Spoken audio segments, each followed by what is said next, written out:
الحمد لله رب العالمين والعاقبة للمتقين والصلاة والسلام على سيد الأنبياء والمرسلين وعلى آله وأصحابه أجمعين أما بعد أعوذ بالله من الشيطان الرجيم بسم الله الرحمن الرحيم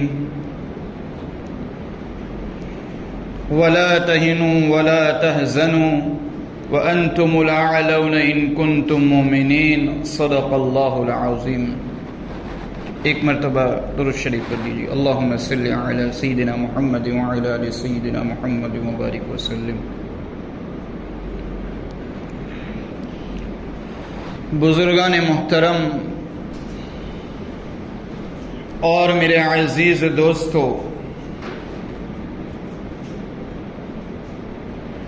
آپ حضرات کے سامنے میں نے قرآن مجید کی ایک آیت کریمہ تلاوت کی، اور یہ آیت کریمہ کا سہارا لینے کی ضرورت اس وجہ سے پڑی کہ آج ہمارے ملک ہندوستان میں جو حالات ہے،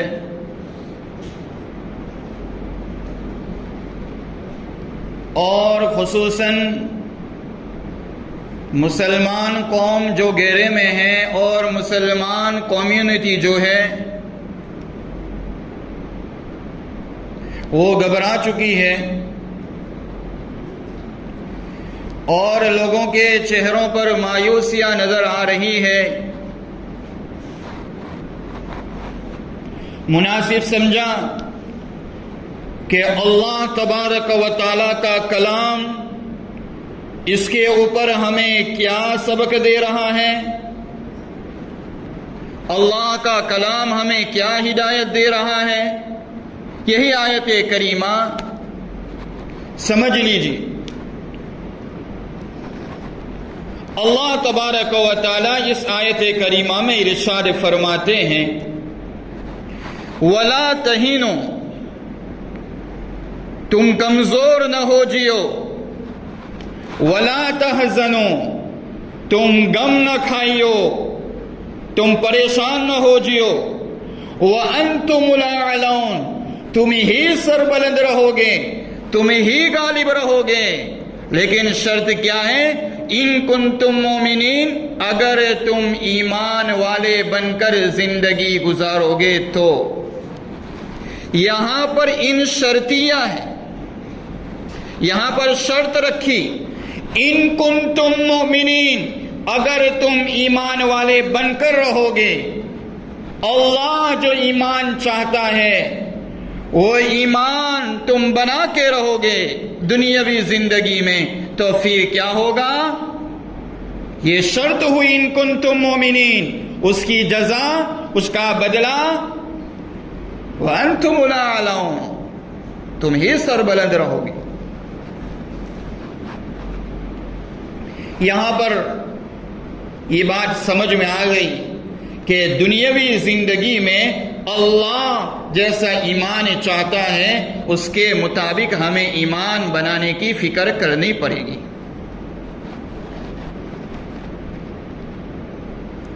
اب سوال یہاں پر یہ ہوتا ہے کہ ہماری زبانوں پر شکوے ہیں، شکایتیں ہیں کہ مسلمان ہی سربلند رہیں گے، مسلمان ہی غالب رہیں گے، تو پھر آج کل کے حالات بلکہ پچھلی زندگی کے حالات بھی ہمیں یہ بتلا رہے ہیں کہ مسلمان گھیرے کے اندر رہیں۔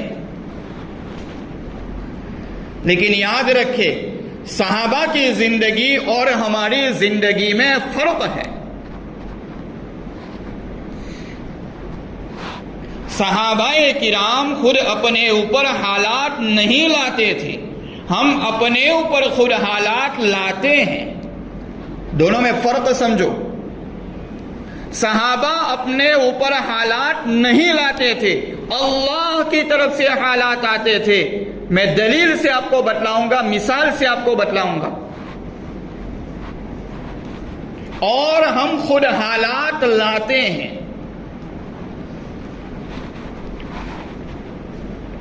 اللہ تبارک و تعالیٰ نے اکمل درجے کا، کمال درجے کا ایمان صحابہ سے مانگا تو انہوں نے قربانیاں دے کر کمال درجے کا ایمان اپنے رب کے سامنے پیش کیا، تو اللہ نے کمال درجے کی کامیابی بھی عطا فرمائی۔ اس کی واحد مثال تاریخ میں یہ بات ملتی ہے، مورخین فرماتے ہیں، تاریخ لکھنے والے، اتہاس لکھنے والے یہ فرماتے ہیں کہ جب آپ دین کی تبلیغ کے لیے افریقہ کے جنگلوں کے اندر پہنچے ہیں تو وہاں کے لوگوں نے صحابہ کرام سے یوں ارشاد فرمایا، اے صحابہ، اس جنگل کے اندر تو فار کھانے والے جانور بھی رہتے ہیں، موذی جانور بھی رہتے ہیں، تکلیف دینے والے جانور بھی رہتے ہیں، اس وجہ سے یہاں رکنے کا نام مت لینا ورنہ تم کو فار کھائیں گے۔ لیکن قربان جائیے غلامان مصطفیٰ صحابہ کرام رضوان اللہ علیہ مجمعین پر کیا ایمان کی طاقت تھی، فرما دیا ان کہنے والوں سے کہ جب وہ فار کھانے والے درندے ہیں تو ہم بھی تو غلامان مصطفیٰ ہے صلی اللہ علیہ وسلم۔ یہ ایمان کا پاور بول رہا تھا، تو پھر اللہ تبارک و تعالی نے ایسی ہی مدد فرمائی اور ایمان کا پاور صحابہ دکھاتے ہوئے فرما دیا، اے جنگلوں کے جانور، اے موذی جانور، ہم غلامان مصطفیٰ ہیں، ہم کو یہاں پر رکنا ہے، تم خالی کر دو جنگلوں کو۔ میرے بھائیوں مورخین فرماتے ہیں اور یہ بات ماننی پڑے گی، مورخین فرماتے ہیں، تاریخ لکھنے والے کہ صحابہ کرام رضوان اللہ علیہ مجمعین اپنی آنکھوں سے دیکھ رہے ہیں کہ یہ جو درندے ہیں، فار کھانے والے جانور ہیں، وہ اپنے قبیلے کے ساتھ جنگل کو خالی کر رہے ہیں۔ یہ ایمان کا پاور تھا۔ اور آج کی سب سے بڑی مصیبت یہ بن چکی ہے کہ ہماری روزیوں کے اندر برکت نہیں ہے، ہم فاقے کے اوپر فاقے گزار رہے ہیں۔ تو کیا صحابہ کے اوپر حالات نہیں آئے؟ صحابہ کے اوپر حالات آئے، اللہ نے فاقے دلوائے، حضور پر بھی آئے، لیکن ان کے ایمان کی جانچ پڑتال کے لیے نہیں بلکہ ان کے ایمان کے اندر اور ترقی کرنے کے لیے اللہ نے ان کو حالات دیے، ورنہ صحابہ خود اپنے اوپر حالات نہیں لائے، اور آج کا مسلمان خود اپنے اوپر حالات لا رہا ہے۔ اس کی بھی مثال سمجھا دوں،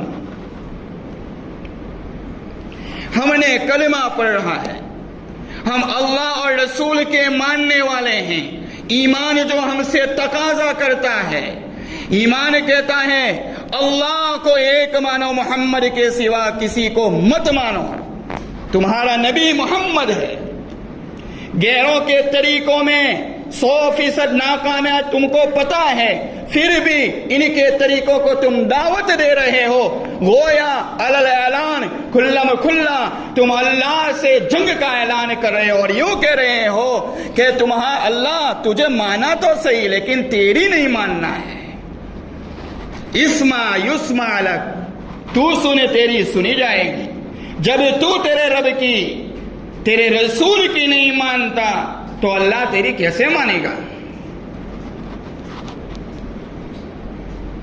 پھر ہم جاتے ہیں تعویذ والوں کے پاس اور کہتے ہیں ہمارے یہاں یہ برکت نہیں ہوتی، ہمارے مالوں میں برکت نہیں ہے، فلانی چیزوں میں برکت نہیں ہے۔ میرے بھائیو، حضرت عمر ابن خطاب رضی اللہ تعالیٰ عنہ کا دور خلافت ہے، امیر المومنین ہے وقت کا، لیکو یہاں ان کے یہاں نماز کی کتنی فکر کی جاتی تھی۔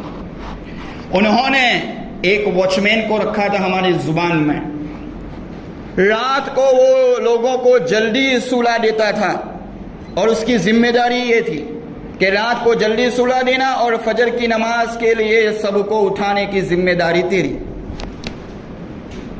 تو سننے جیسی بات ہے یہاں پر، ایک مرتبہ وہ داروگا، وہ دربان، وہ واچمین ہی سو گیا، فجر میں کسی کو اٹھایا نہیں۔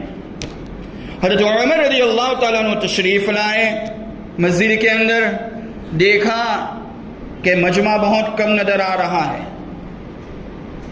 تو جو لوگ روزانہ فجر کی نماز کے لیے آتے تھے ان کے پاس نہیں گئے کہ ایسا کیوں ہوا۔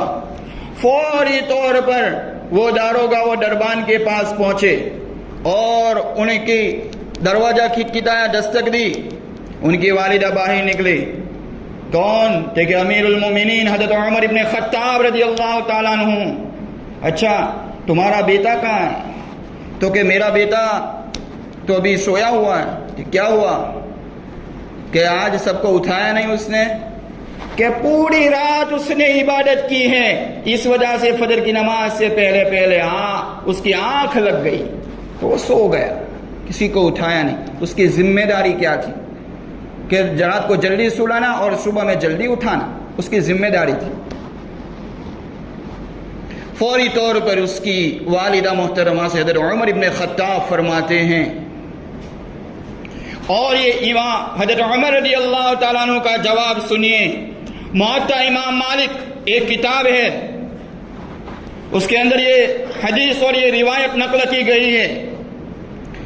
فرمایا کہ پوری رات عبادت کرتا رہے، نفل نماز پڑھتا رہے، لیکن فجر کی نماز کے اندر غائب ہو جائے، یہ نہیں چلے گا۔ اللہ کے نبی فرماتے ہیں کہ جو آدمی رات بھر نفل نماز پڑھتا رہے لیکن فجر میں غائب ہو جائے تو کوئی واسطہ نہیں۔ اس کے بالمقابل اگر تم فجر کی نماز میں تم کو اندیشہ ہے کہ میں غائب ہو جاؤں گا تو رات جلدی سو جاؤ اور رات بھر آپ نیند آرام سے لو اور فجر کی نماز کے لیے تشریف لاؤ گے تو اللہ تبارک و تعالی پوری رات عبادت کرنے کا آپ کو ثواب دے گا۔ فرمایا یہ نماز کی اتنی اہمیت تھی، آج یہی ہے۔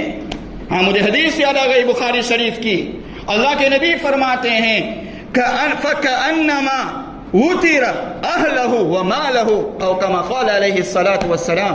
فرمایا بخاری کی روایت اللہ کے نبی نے کہ جس نے نماز چھوڑی جان بوجھ کر، سمجھ لو اس کا اہلہ، اس کا گھر بار بھی لٹ گیا، ومالہ، اور اس کا مال بھی لٹ گیا۔ گھر لٹ گیا مطلب یہاں بہت سو کو یہ اعتراض بھی ہو سکتا ہے کہ ہمارا گھر لٹ گیا، ہمارا گھر لٹ گیا، ہمارے بچے لٹ گئے۔ ہمارے بچے تو لٹتے نہیں ہیں، ہم تو نماز چھوڑتے ہیں پھر بھی ہمارے بچے تو صحیح سلامت ہے۔ ارے نہیں، تمہارے بچوں کے ذریعہ تم کو جو اللہ نے فائدہ پہنچانے کا لکھ رکھا ہے، تمہارے نماز چھوڑنے کی وجہ سے تمہاری اولاد تمہاری نافرمان بن جائے گی، تمہارا کہنا نہیں مانے گی۔ اور مال کے اندر، ارے ہم تو فجر کی نماز چھوڑتے ہیں، ہم تو جمعہ سے جمعہ والے ہیں، پھر بھی ہماری روزیوں کے اندر کثرت ہو رہی ہے۔ میرے بھائیوں، تمہارے مالوں کو اللہ کثرت دے کر تم لوگوں کے سامنے دکھلاؤ گے، دیکھو ہم نماز چھوڑ رہے ہیں۔ اڑے تم کو ایسی بیماریوں کے اندر ڈال دے گا کہ تمہارا مال بھی اس بیماریوں میں کام نہیں آئے گا۔ یہ تو اللہ دھیرے دھیرے پکڑ کرتا ہے۔ وَأُمْلِي لَهُمْ إِنَّ كَيْدِي مَتِينٌ وَالَّذِينَ كَذَّبُوا بِآيَاتِنَا سَنَسْتَدْرِجُهُمْ مِنْ حَيْثُ لَا يَعْلَمُونَ، جنہوں نے ہماری نشانیوں کو، علامتوں کو جھٹلایا، سَنَسْتَدْرِجُهُمْ مِنْ حَيْثُ لَا يَعْلَمُونَ، ان قریب ہم ان کو ڈھیل دیے جا رہے ہیں، ایسی جگہ سے پکڑیں گے کہ پھر ابھی تو صحیح سالم اعضاء دیے تھے، پیر دیے تھے، ہاتھ دیے تھے، آنکھیں دی تھی، پھر ایک وقت ایسا آ جائے گا کہ بستر پر پڑے گا، اس کو یاد آئے گا کاش میں جوانی کی قدر کر لیتا، کاش اللہ نے پیر دیے تھے، ہاتھ صحیح سالم دیے تھے، اس وقت رب کے سامنے سجدہ کر لیتا۔ اس وقت وہ بستر پر پڑے پڑے یوں کہے گا کاش کاش، تو تیرا کاش ہونے جانے والا ہے۔ میرے بھائیوں، اس وجہ سے آج کے مجلس کا اور آج کے بیان کا پیغام ہی یہ ہے کہ اگر تم کو اس پرفتن دور میں اور آج کے ہندوستان کے حالات میں اپنے آپ کو بچانا ہے، اپنے آپ کی ایمان کی فکر کرنی ہے، تو آ جاؤ غلامان مصطفیٰ بن جاؤ۔ اور یہی اعلان کر رہا ہے قرآن، وَلَا تَهِنُوا وَلَا تَحْزَنُوا وَأَنْتُمُ الْأَعْلَوْنَ إِن كُنتُم مُؤْمِنِينَ، تم ہی سربلند رہو گے، تمہارا ہی اللہ مددگار رہے گا، لیکن اس وقت کہ جب تم پکے ایمان والے بن کر زندگی گزارو گے۔ بارگاہ ایزدی میں دست بدعا ہوں کہ اللہ تبارک و تعالی ہمیں تمام کو صحیح طریقے سے زندگی گزارنے کی توفیق عطا فرمائیں، اور اللہ من چاہی زندگی چھوڑ کر رب چاہی زندگی گزارنے والا ہمیں بنائیں۔ اللہ ہماری کوتاہیوں کو درگزر فرمائیں، اور پورے ہندوستان میں خصوصاً جو حالات ہے اللہ ان کی درستگی فرمائیں۔